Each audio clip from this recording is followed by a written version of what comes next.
There is Jesus the way, and there is the Jesus way.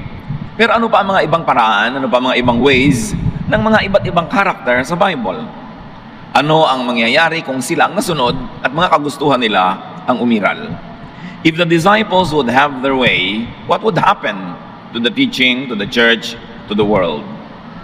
Iba't ibang mga halimbawa ng mga ginawa, inisip ng mga disipulo na bagay sa lain, na bagay na bigyan ng liwanag at sukatin sa pamamagitan ng mga katuruan ni Jesus. Mark 10:35-36, isang halimbawa. James and John came up to Jesus and asked, "Teacher, will you do us a favor? When you come into your glory, please let one of us sit at your right side and the other at your left." So here, if the disciples would have their way, brothers James and John would grab prominence and ceremonial honor. Magpapasikat sila, pagtitigisan nila ang magkabilang tabi ni Jesus kung yun ay ipagkakaloob sa hinaharap. Sa pagpapatuloy, Mark 10:38-40, Jesus told them, "You don't really know what you're asking. Are you able to drink from the cup that I must soon drink? Or to be baptized as I must be baptized? But it isn't for me to say who will sit at my right side and at my left. This is for God to decide." Jesus rebukes them. Jesus filters their pomposity and boldness and reminds them of their lack of qualification. Sabi ni Jesus, kaya nyo bang gawin ang gagawin ko? Kaya nyo bang gawin ang nagawa ko na? Bakit niyo hinahangad na umupo sa kabilang kaliwa at kanan ko sa kaluwalhatian? Luwalhati din ba ang nararapat sa inyo? Bagay ba sa inyo yun? Kung ang masusunod lang yung mga disipulo, pag titigisanan nila yung lugar ng karangalan at pararangalan nila ang kanilang sarili. Mark 10:41, when the 10 other disciples heard this, they were angry with James and John. Nakita nyo yung mga pagiging tao lamang ng mga disipulo, may mga tinuturo, mga ginugusto sila, at mga ginagawa na talagang hindi tama at hindi kaibig-ibig at hindi nagkulang si Jesus ang pagtutuwid sa kanila. In this case, the disciples would take offense against one another and quarrel. And Jesus filters their tendencies to have conflict with His correctness and propriety.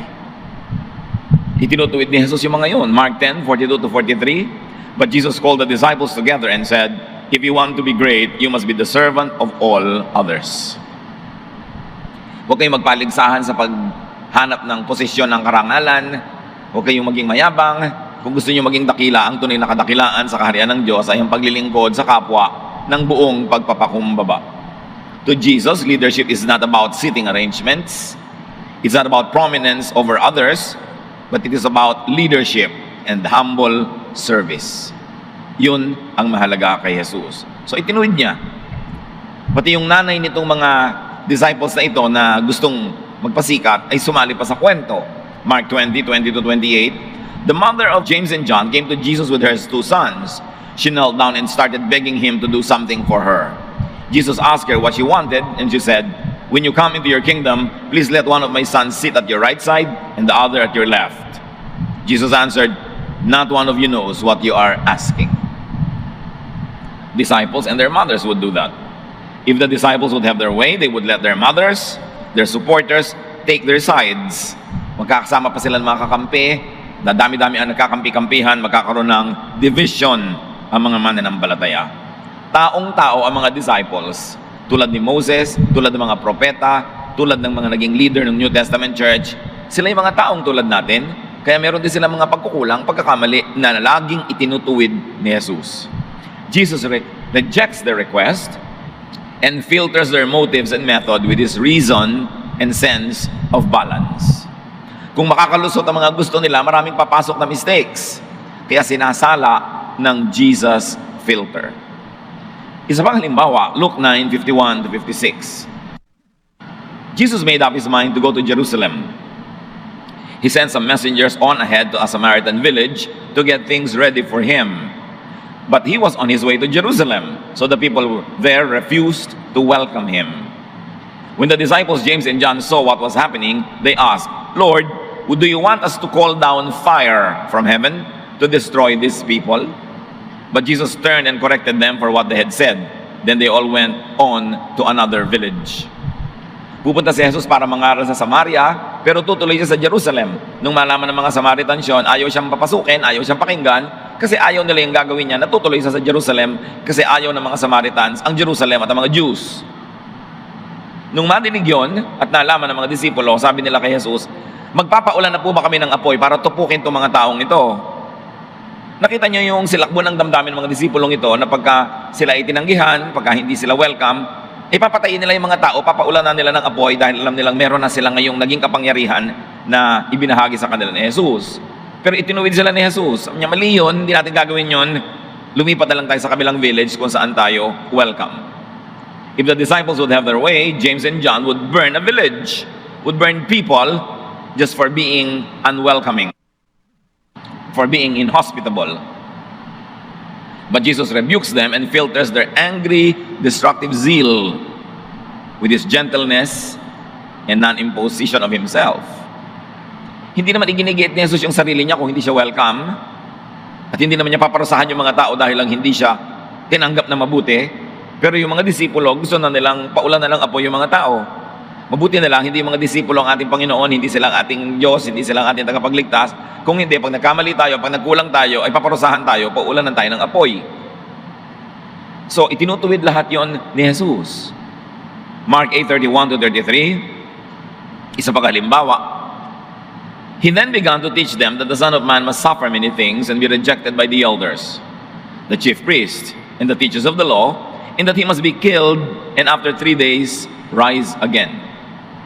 He spoke plainly about this, and Peter took him aside and began to rebuke him.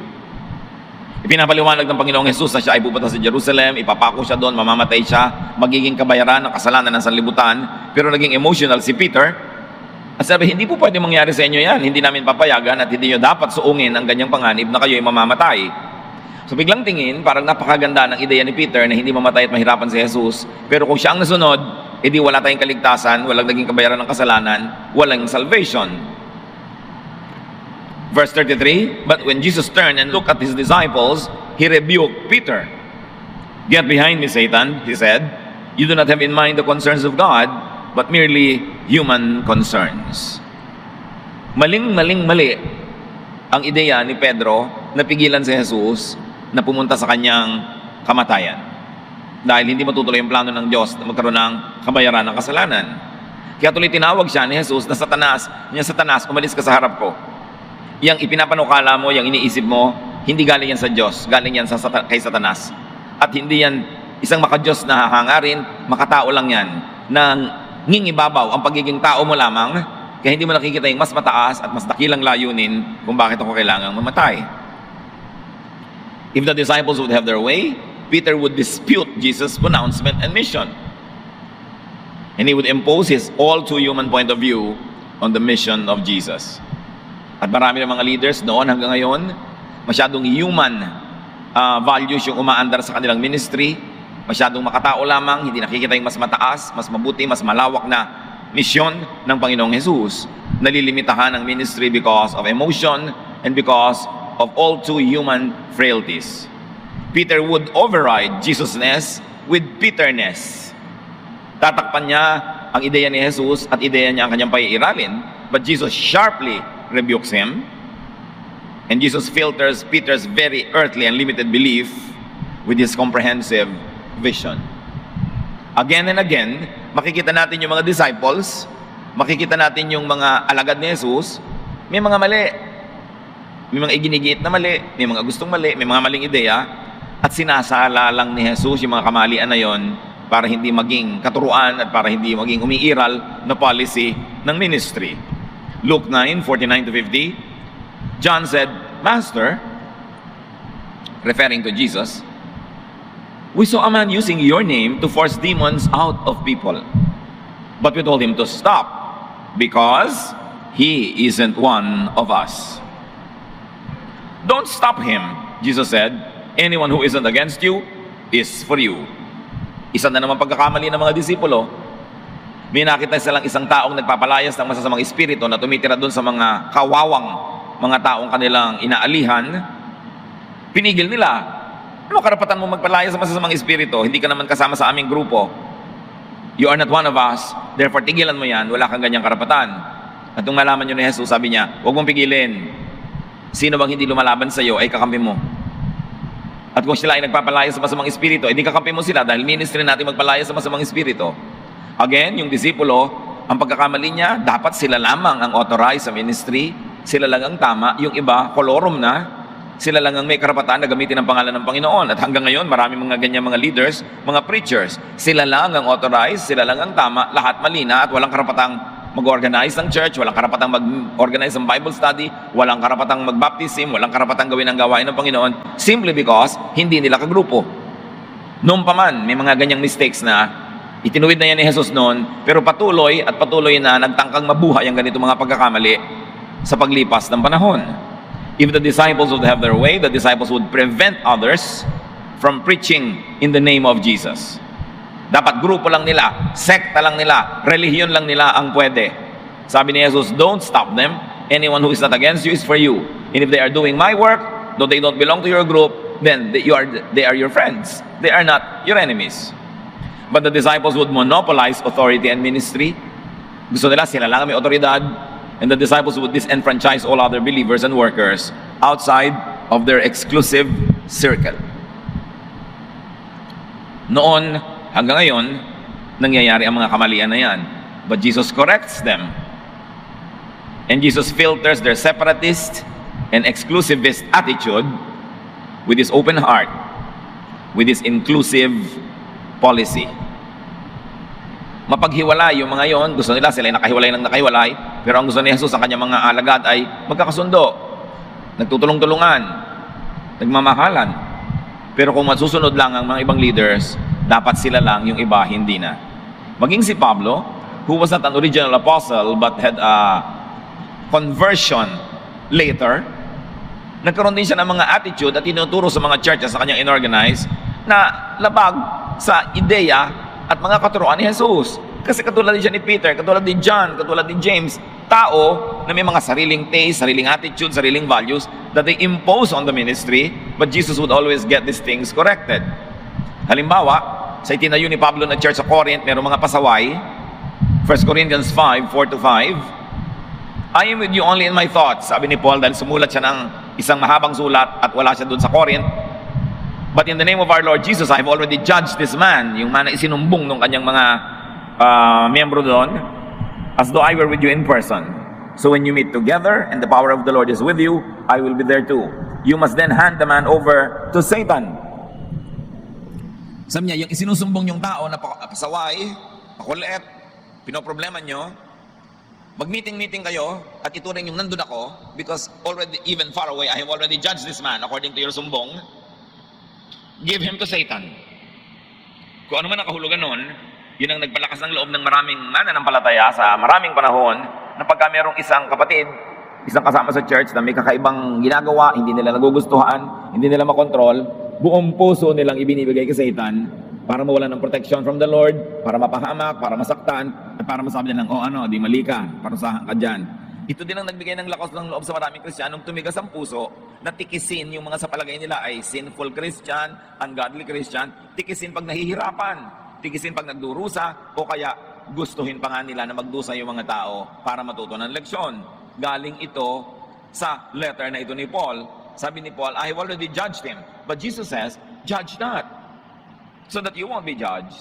So in this case, you have to review and filter the teaching of Paul through the teaching of Jesus. At dapat wala namang lito kasi si Jesus ang anak ng Diyos, siya ang namatay para sa atin. He is Lord of Lords, King of Kings, the Word who became flesh. Therefore, ang teaching niya dapat ang pamantayan, ang sukatan ng lahat ng teaching ng mga tao sa Bible. Kaya siya si Moses, kaya siya si Jeremiah, kaya si Peter, kaya si John, kay Paul. Because only Jesus is perfect. At kitang-kita natin sa dami ng halimbawa ang pagkakamali ng mga disciple na itinutuwid niya. Sa 1 Timothy 1:19-20, sumulat din si Pablo kay Timothy na siyang nangunguna sa isang gawain, sa isang lugar. Sabi niya, some people have made a mess of their faith because they didn't listen to their consciences. Two of them are Hymenaeus and Alexander. I have given these men over to the power of Satan so they will learn not to oppose God. Again, this has emboldened many Christians throughout the ages to be cruel and to be unkind to those that they perceive to be sinful or less than holy. So if the disciples would have their way, Paul would hand over some men to Satan to discipline them, teach lessons on authority and obedience, and to instill fear and control over the congregation. This teaching of Paul, as we have said, has emboldened many Latter-day Church people to demonize and give to Satan many divergent fellow members.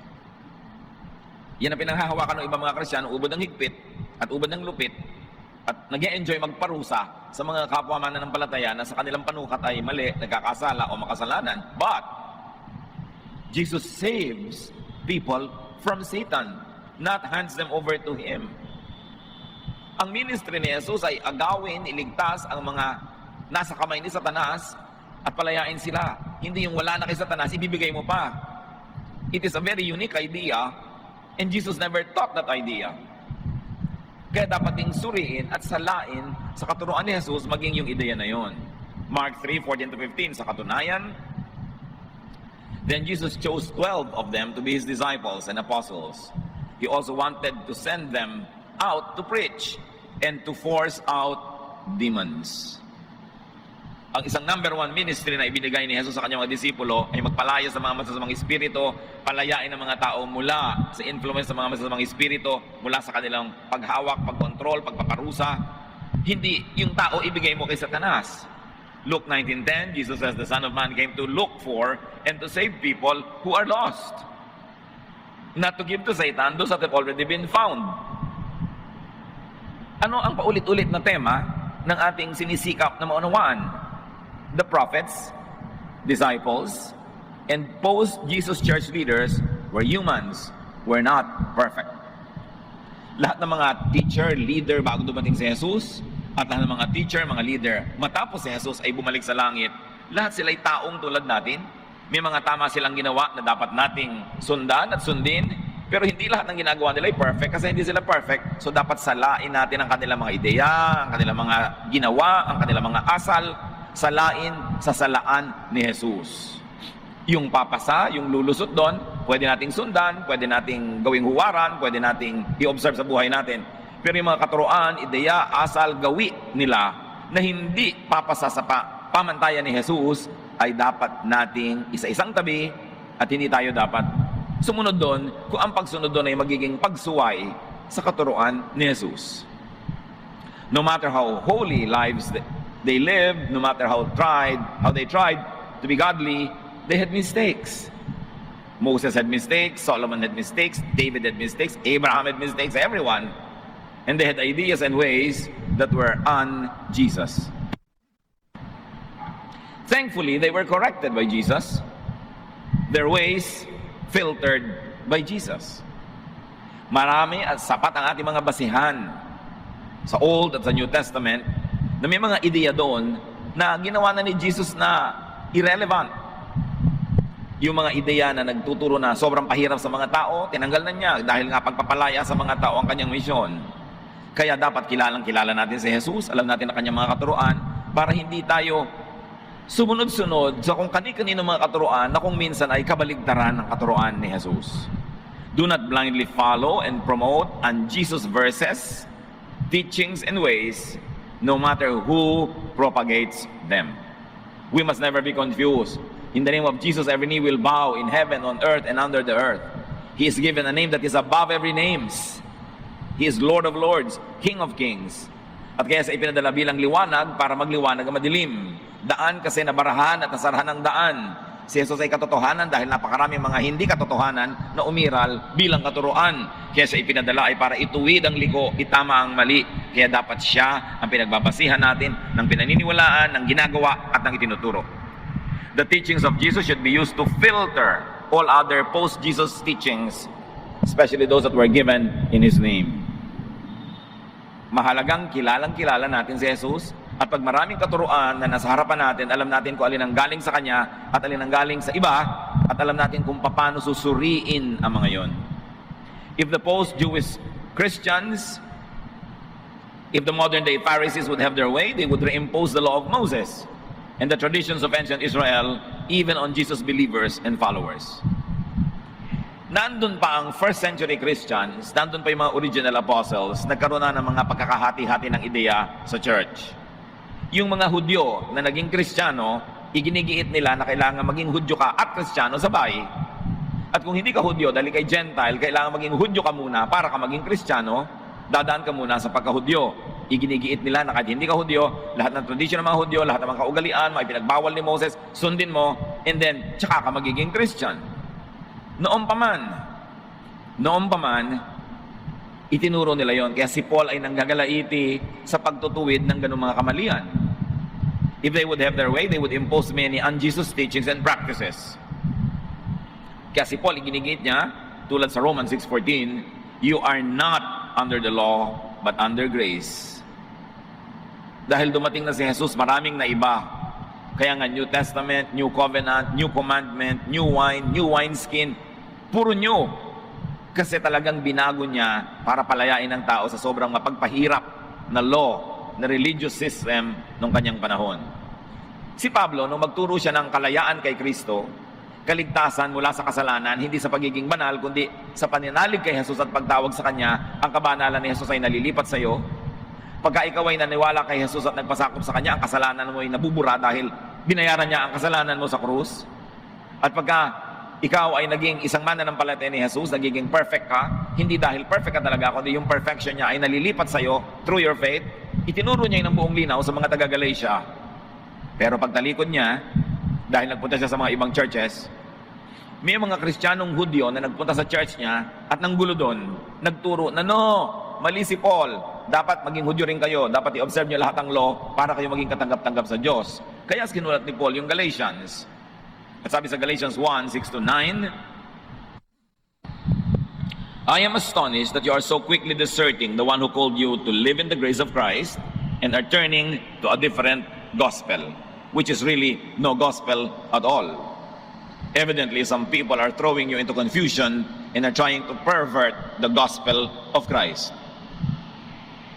Sabi ni Paul, nagugulat ako, namamangha ako, nasa shock ako, na ang bilis-bilis nyo kong tinalikuran, pati ang mga itinuro ko sa inyo, at kayo'y lumilipat na naman sa ibang gospel na hindi naman talaga gospel. Ano ba kasi ang gospel? Gospel means good news. Ano yung good news? Makasalanan ka, pero si Jesus binayaran ng kasalanan mo, kaya bayad na. Good news. Wala kang pag-asa na makalaya sa kasalanan mo, pero dahil pinalaya ka na ni Jesus, inako niya yung parusa, malaya ka na. Good news.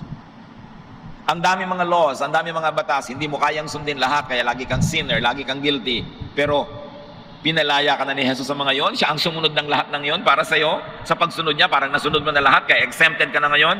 Yun ang good news. Pero oras na ibinalik mo yung mga tao sa mga law, sa mga bawal, lagi na naman silang guilty, lagi na naman silang kulang. Bad news yun. Kaya sabi ni Paul, lumipat kayo sa ibang gospel na hindi naman gospel, hindi naman good news. May ganun, may nanggugulo sa inyo. Galatians 3:10-13, anyone who tries to please God by obeying the law is under a curse. The scriptures say everyone who doesn't obey everything in the law is under a curse. No one can please God by obeying the law. The scriptures also say the people God accepts because of their faith will live. Sabi niya, kung igigiit nyo na naman yung mga law na yan, na itinama na nga ni Jesus ang inyong pwesto, para kayong nasa ilalim na naman ng sumpa. Kasi kung under the law kayo, under kayo ng sumpa, dahil hindi nyo naman masusunod lahat yan. Ang laging ending, failure kayo.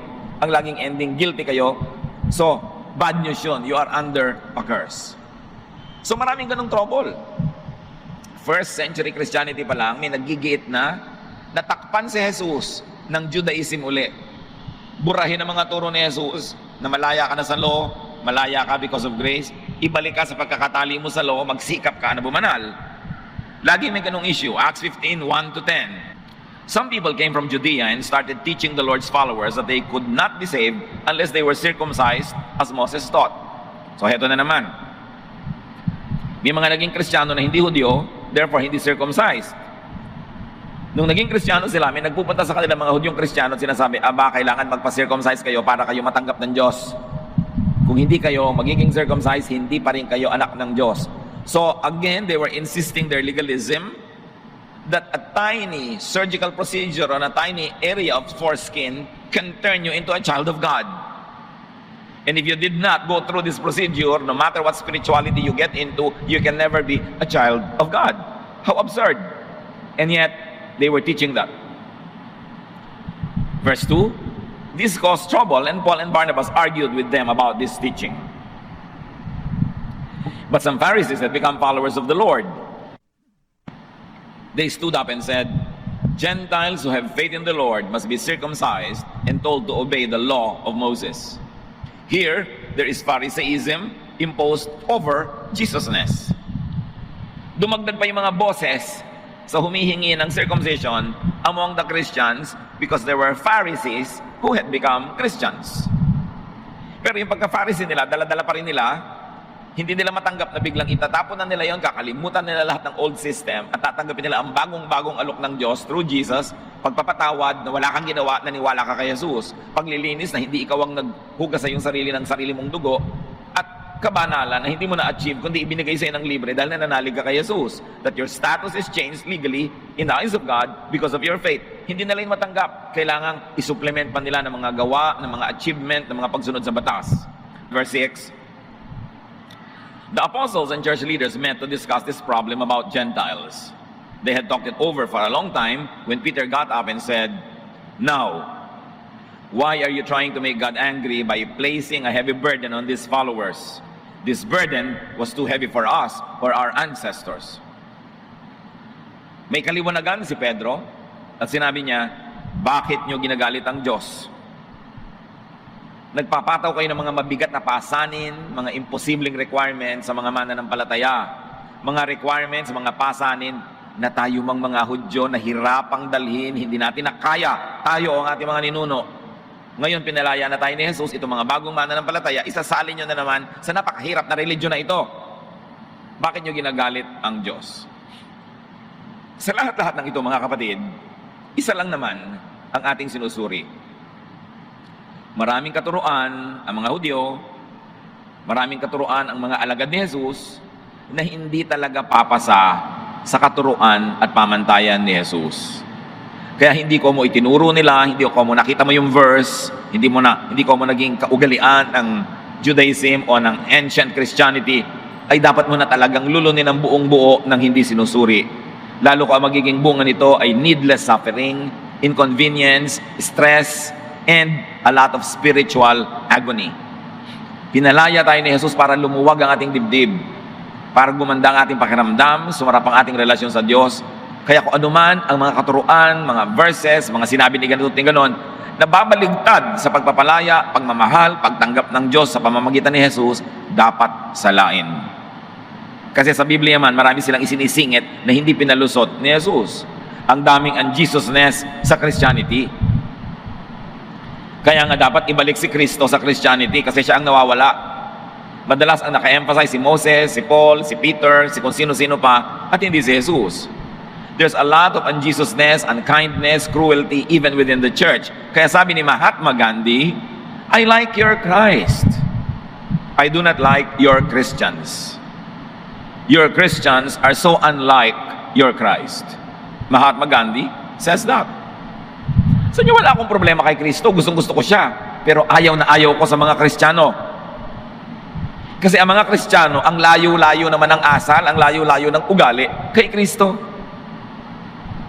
Kasi nga, itong mga Kristiyano ito, may pinagbabasihang verse, may pinagbabasihang teaching, may pinagbabasihang tradisyon na kay Jesus man ay hindi pinalusot.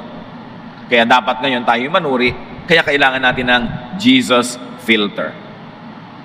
Hindi ko mo may verse, ipapairal mo na, yung pala, binaliwala na yon ng grace and love of God through Jesus. Hindi ko mo may ginawa si Pablo, si Pedro, si John, si James, igagawin mo na dahil sila man nun ay nirebuke ni Jesus. Pinipili. If the Jewish Christians and disciples could have their way, they would do and teach and promote many un-Jesus ways. That's why you need the Jesus filter. Kung may pinipiga kang kalamansi, sasalain mo para yung mga buto huwag nang sumama doon sa juice. Ganon din ang gagawin mo sa lahat ng verses, lahat ng tradisyon, lahat ng katuruan. Sasalain mo sa Jesus filter. Yung hindi lulusot, huwag mo nang pagpakamatayang sundin at huwag ka nang pumatay ng iba para ipilit mo sa kanila dahil sinasala na nga ng pag-ibig, ng pagmamahal, ng pagtanggap, ng pagbubuo ni Jesus. The Jesus filter is the truth and love of God revealed in, through Jesus only. Kasi kung na-reveal na yun dati pa, ba't pa ipapadala si Jesus? Di sayang lang ang pagod niya. Taught and modeled by Jesus only. Because Jesus is the only true image of God. In Him, the fullness of the deity lived in bodily form. Ang buong buo na pagkatao, ugali, asal ng Diyos Ama na gusto niyang ibahagi sa tao, sa pamamagitan ni Jesus niya ipinakita at sa pamamagitan ni Jesus niya itinuro. Kung gayon, ito ang pinakamataas, pinaka-authoritative, pinakadakilang katuruan, ang mga katuruan ni Jesus. We should be masters of the Jesus teachings, not of the teachings of everyone else, especially if those teachings oppose the Jesus teaching. Of course, it could only be surmised that the earlier teachers did not correctly and fully and essentially teach the perfect and loving ways of God. Kasi kung itinuro na nila tamang-tama, kompletong-kompleto, buong-buo, hindi na sana kinailangan pang si Jesus ay isugo, ipadala, at mamatay pa nga para sa atin.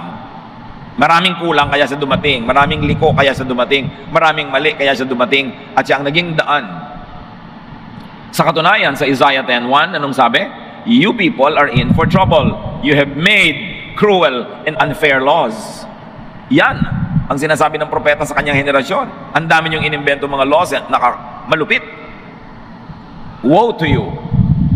That is why Jesus was sent by the Father to correctly teach people His ways. To save people from legalistic religiosity and needless suffering. And to pay for man's sins and redeem them. Hebrews 1:1-2. Long ago, in many ways and at many times, God's prophets spoke His message to our ancestors. But now, at last, God sent His Son to bring His message to us. Oo, may mga puta-putaki, kapra-kapraso, pasilip-silip na mga kita tayong mensahe sa pamamagitan ng mga propeta. Noon yun, sabi niya ganoon. Pero sa wakas, salamat na lang, ipinadala na ng Diyos ang kanyang anak para ang buong mensahe niya ay makita, madinig, malaman natin. This is why Jesus was sent by the Father to be the way to God. Siya ang daan. John 14:6, I am the way, the truth, and the life.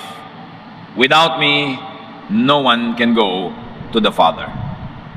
So the Jesus filter screens out Old Testament law as way to salvation. It screens out cruel methods of religiosity, mga unkind and unloving methods of religiosity. The Jesus filter is all important because the un-Jesus ways, even of the apostles and Paul, have to be filtered. The Jesus filter accepts everyone who has faith in Jesus.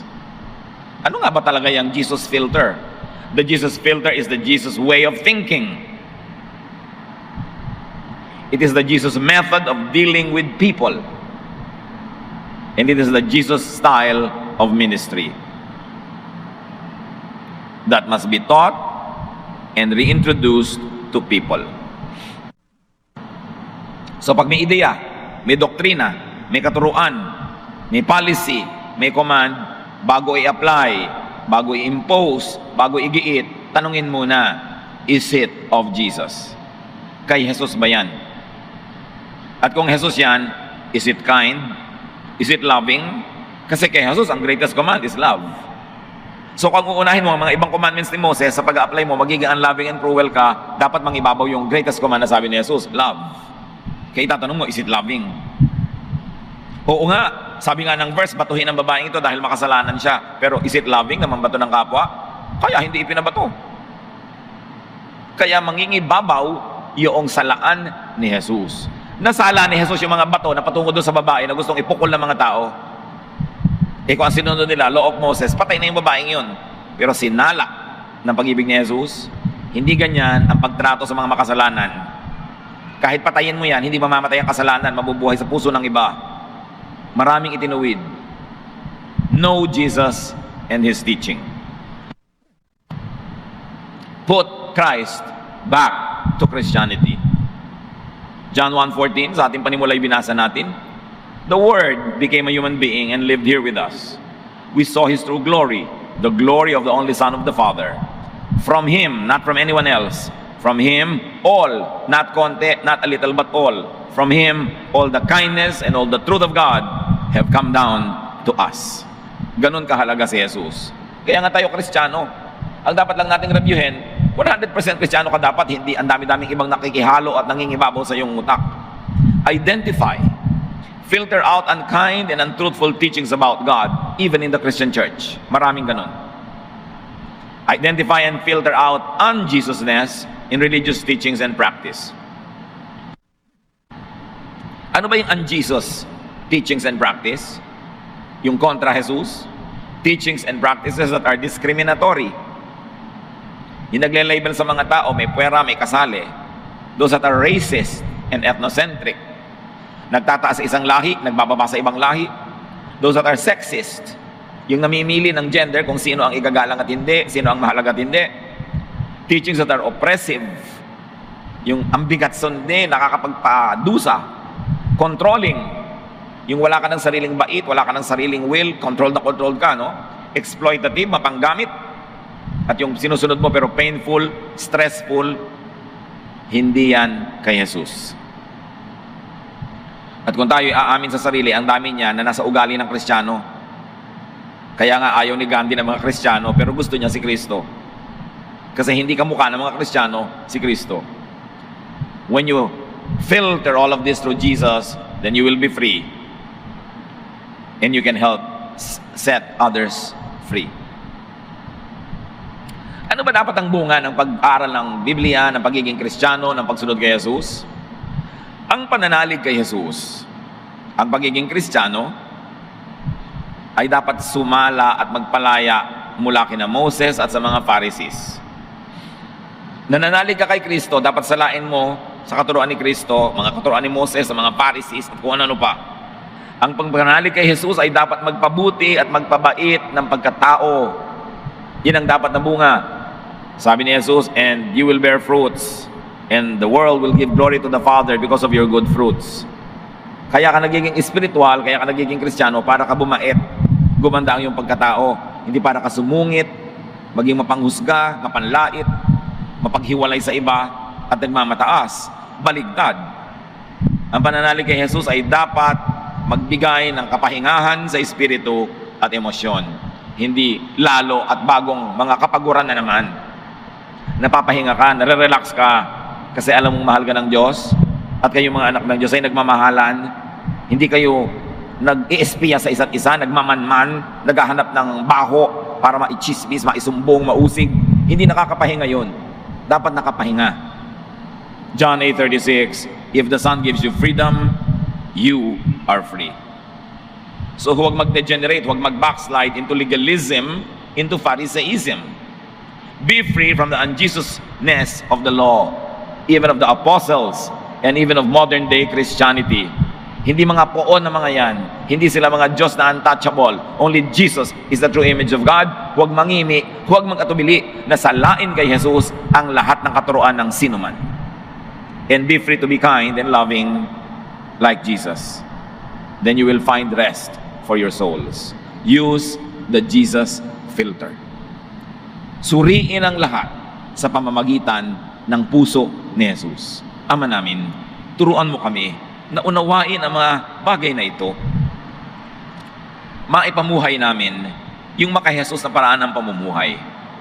At ang pakikitungo namin sa aming sarili at aming kapwa, ibatay namin sa puso, pag-ibig, pagmamahal ni Jesus. Teach us, Lord, how to apply the Jesus filter in every aspect of our lives.